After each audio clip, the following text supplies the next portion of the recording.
Hi everyone, मैं प्रिया और अपने चैनल पर आप सभी का स्वागत करती हूँ। चलिए देखिए, आज हम जानेंगे कि महाभारत में श्री कृष्ण की वजह से हुई थी कर्ण की मौत।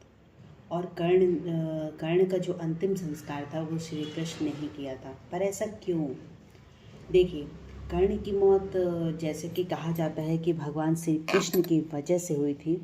तो देखिए, महाभारत की कहानियों में हम अक्सर कई पेचीदे रिश्ते और उलझन भरी स्थितियों के बारे में सुनते हैं। इस कालखंड में दानवीर कर्ण का बहुत ज़्यादा जिक्र होता है। क्या आपको पता है कि कर्ण की मौत भगवान श्री कृष्ण की वजह से हुई थी? और जो कर्ण का अंतिम संस्कार है वो श्री कृष्ण ने ही किया था। तो आखिर ऐसा क्या हुआ जो श्री कृष्ण को खुद अपने हाथों से कर्ण का अंतिम संस्कार करना पड़ा? तो देखिए, पहली बात तो कर्ण कौन था? कर्ण पांडवों की माता कुंती और शूर का पुत्र था। कुंती ने अपनी शादी से पहले कर्ण को जन्म दिया था। फिर उसे लोक लाज के डर से एक बक्से में रखकर पानी में छोड़ दिया था। जो बक्सा एक रथ के सारथी को मिला और उसी ने कर्ण का पालन पोषण किया। कहते हैं सूत पुत्र होने के चलते कर्ण को कई बार अपमान सहना पड़ा। उसे समाज में इज्जत नहीं मिली। द्रौपदी ने भी उससे शादी करने से इनकार कर दिया, जिससे वह पांडवों से नफरत करने लगा था। यही वजह थी कि कुंती का पुत्र होने के बावजूद भी कर्ण ने महाभारत के युद्ध में कौरवों का साथ दिया। चलिए अब देखिए, जो दानवीर कर्ण थे उन्होंने श्री कृष्ण ने उनकी परीक्षा ली थी। कैसे? इतिहास के पन्नों में कर्ण को पराक्रमी योद्धा के साथ साथ दानवीर राजा भी माना जाता है। कर्ण के दान के कई किस्से मौजूद हैं। कहा जाता है कि जो कर्ण के पास जाकर कुछ मांगता था वो कैसे न कैसे उसकी इच्छा जरूर पूरी करता था। एक बार श्री कृष्ण खुद एक ब्राह्मण का वेश धारण कर कर्ण के सामने आ गए और उन्होंने कर्ण से सोना मांगा। कर्ण ने कहा कि अभी तो सोना सिर्फ मेरे दांतों में है, आप ले लो। ब्राह्मण ने कहा कि उसके लिए आपके दांत तोड़ने पड़ेंगे, जो मुझसे नहीं होगा। इस पर कर्ण ने खुद अपने दांत तोड़कर सोना निकालकर ब्राह्मण रूपी कृष्ण को दे दिए। कृष्ण इससे बहुत ज़्यादा खुश हुए और कर्ण से वरदान मांगने को कह दिया। कर्ण ने कहा कि उसकी मृत्यु होने पर उसका अंतिम संस्कार कोई ऐसा व्यक्ति करे जो पूरी तरह पाप मुक्त हो। देखिए, कहते हैं कि एक बार कर्ण अपने रथ से कहीं जा रहे थे, तभी उसके रथ से एक बछिया की मौत हो गई थी।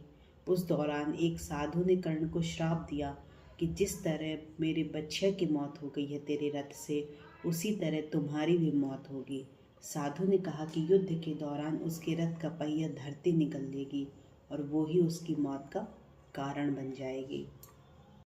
देखिए, कहते हैं कि महाभारत युद्ध के 17वें दिन कर्ण के रथ का जो पहिया रहता है वो जमीन में धंस जाता है।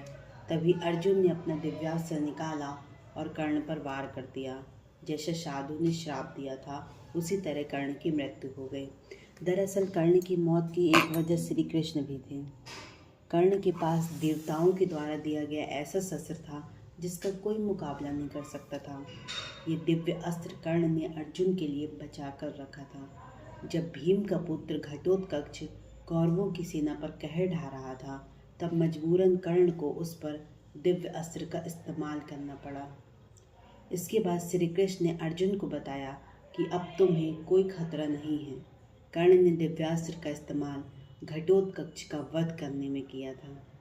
अब तुम कर्ण का आसानी से वध कर सकते हो। इस तरह कृष्ण के कहने पर अर्जुन ने कर्ण को युद्ध क्षेत्र में मार गिराया। कहते हैं कि कर्ण की मृत्यु के बाद काफ़ी सवाल उठे कि उनका अंतिम संस्कार कौन करेगा।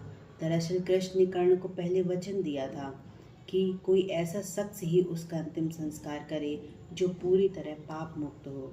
वहाँ ऐसा कोई भी व्यक्ति नहीं था जिसने कभी पाप नहीं किया हो।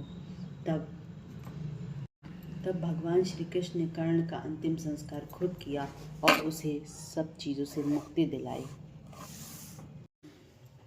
तो देखिए दोस्तों, आज हमने आपको बताया कि जो कर्ण की मौत थी उसके श्री कृष्ण ही जिम्मेदार थे, है ना? और उन्होंने ही उसका अंतिम संस्कार किया था दोस्तों।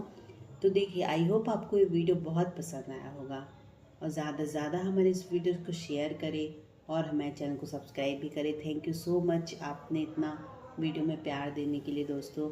और हमारे चैनल को सब्सक्राइब भी करते चलें ताकि हमको एक मोटिवेशन जनरेट होता है दोस्तों। चलिए, तो ज़्यादा से ज़्यादा हमारे इस वीडियोज़ को शेयर करें फैमिली सर्कल में, फ्रेंड सर्कल में, और हमारे चैनल को सब्सक्राइब भी करें। Thank you so much. जय श्री कृष्ण।